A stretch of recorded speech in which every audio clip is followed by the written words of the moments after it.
无孔框架石，搭配各式各样嘅造型，这就系传统耳凤灯所变化出来嘅艺术品。抽象嘅表现之外，还有像安尼为发光嘅三角台，用手器名暗示转弯无孔框架石，内底全部拢系王宣乐结合耳凤灯工艺同美学嘅创作。霓虹灯了嘅东西吼，佢嘅光线吼非常安正，吼佢唔会冲眼吼，当适合做了嘅艺术嘅东西，到家庭用嘅东西，所以我认为上到讲到了商业嘅东西吼，那就了安尼生活当中吼，家庭地位用到嘅东西安来变化。50世纪王宣乐做耳凤灯呢项产业已经有37年。这种用铁锈气体加入玻璃管底板，佮用棉药气流也系9流天所产生钢架顶管。传到台湾，它又有半世纪研究，假是各种变业家己就会被耳凤灯嘅匠所吸引。我故创哈是做呢种嘅东西啦哈，因为是家看到呢安匠嘅东西哈是安有兴趣做呢东西，所以是家下做呢下是做呢下摸见都能够。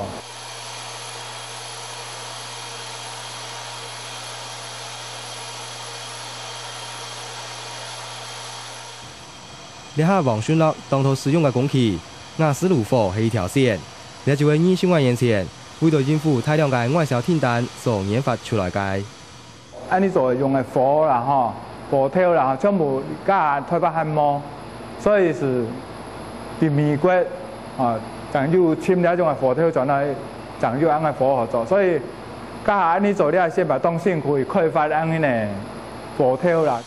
雖然設備更加進步。不過，10萬年前受到中國嘅競爭，又係有 LED 燈嘅出現，由20名員工嘅王宣樂同工廠關係，轉型成立個人工作室。LED 技術講核心嘅東西，佢嘅核生天，但是佢嘅缺點是講佢嘅光線，安尼看到當觸目，不舒服，霓虹燈佢嘅好處係講，佢光線當溫柔。色當正，但是佢唯一嘅缺點是講佢係濕天。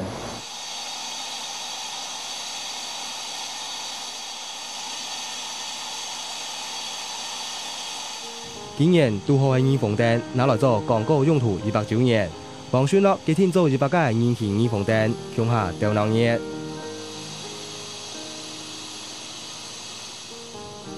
表面燈管用太火效果，個後下啊。就是嚟做出手同腳。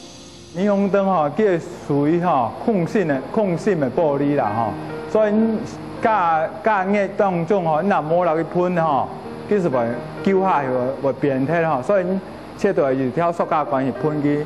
不管需要控制嘅壓力安尼。耳形燈管完成過後，下落加熱人工紙控制發光嘅色。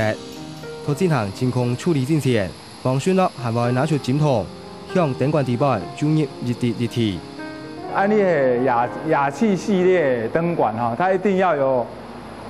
水銀那種嘅東西，既然有發出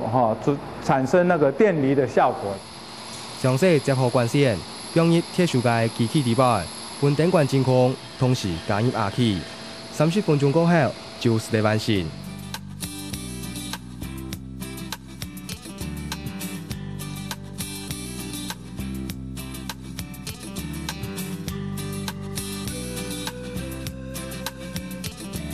燈顏色嘅造型搭配鐵鏽嘅鋼，呢就係傳統耳鳳燈奇妙嘅素材。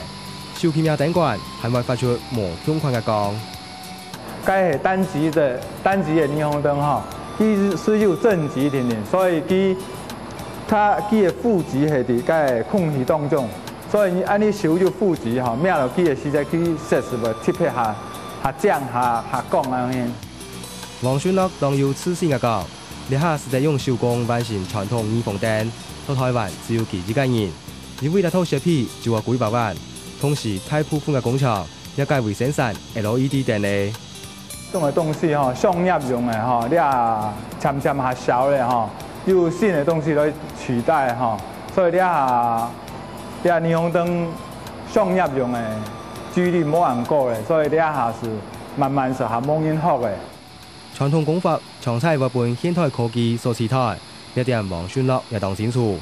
只係從細出關學習家己，心肝頭總係要應付。佢講話，傳統耳鳳燈是得變做藝術，台灣實質追求商業價值來放棄呢項美學。另外，過來講，嘅品價動吼，因為嘅算一種核心的美彩嘛，是唔係講像透過嘅藝術系統的啦，吼，或是法圖啦，吼，嗰種嘅，所以這個是比較有現代感的一個東西啦。國卡道嘅討論，當場有無法度改變太環境，除了到自家嘅工作室創作，王宣樂也會趁機會推廣呢項建議。大華科技學院哈，他們有開這樣的課，哦，有這樣的班在學，然後其他也有，就是其他學校的藝術性的學生哈，藝術系的學生，他們也會來學這樣的東西。